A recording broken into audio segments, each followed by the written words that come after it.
Hello everyone, ಇದು ಶುಕ್ರವಾರ ಬೆಳಿಗ್ಗೆ. ಯಾಕೋ ಬೆಳಿಗ್ಗೆ ಎದ್ದಾಗಿಂದ ತುಂಬಾ ಸುಸ್ತಾಗ್ತಿತ್ತು ಅಂತ ಹೇಳಿ ಒಂದು ORS ಪೌಡರ್ನ ಕುಡಿದೆ. ಅದಾದಮೇಲೆ ಏನು ಎನರ್ಜಿ ಅಂತ ಹೇಳ್ತೀರಾ?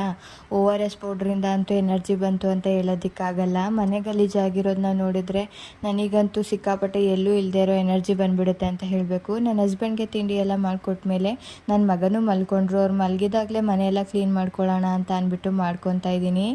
ನಾನು ಡೈಲಿ ಮನೇನ ಡೀಪ್ ಕ್ಲೀನಿಂಗ್ ಅಂತ ಏನು ಮಾಡೋದಕ್ಕೆ ಹೋಗಲ್ಲ. ಮಾಮೂಲಿ ಕಸ ಹೊಡೆಯೋದಿರ್ಬೋದು, ಮನೆ ಒರೆಸೋದಾಗಿರ್ಬೋದು. ನಮ್ಮನೆ ಮಗು ಇರೋ ಕಾರಣ ನಾನು ಡೈಲಿ ಡೆಟಾಲ್ನ ಹಾಕ್ಕೊಂಡು ಮನೇನ ಮಾಪಿಂಗ್ ಮಾಡ್ಕೊತೀನಿ. ಅದು ಬಿಟ್ಟರೆ ಗ್ಲಾಸಸ್ಗಳು ನಾನು ಕಸ ಹೊಡೆದಾದ್ಮೇಲೆ ಯಾವಾಗಲೂ ಒರೆಸ್ಕೊತಾ ಇರ್ತೀನಿ. ಗ್ಲಾಸಸ್ಗಳಿಗೆ ಸ್ವಲ್ಪ ಊಬತ್ತಿ ಅಥವಾ ಪೌಡರ್ನ ಹಾಕಿ ಒರೆಸ್ಕೊಳ್ಳೋದ್ರಿಂದ ಒಂದು ಸ್ವಲ್ಪ ಶೈನಿಂಗ್ ಆಗಿ ನೀಟಾಗಿ ಕಾಣುತ್ತೆ. ಸೊ ಹಾಗಾಗಿ ಒರೆಸ್ಕೊತೀನಿ.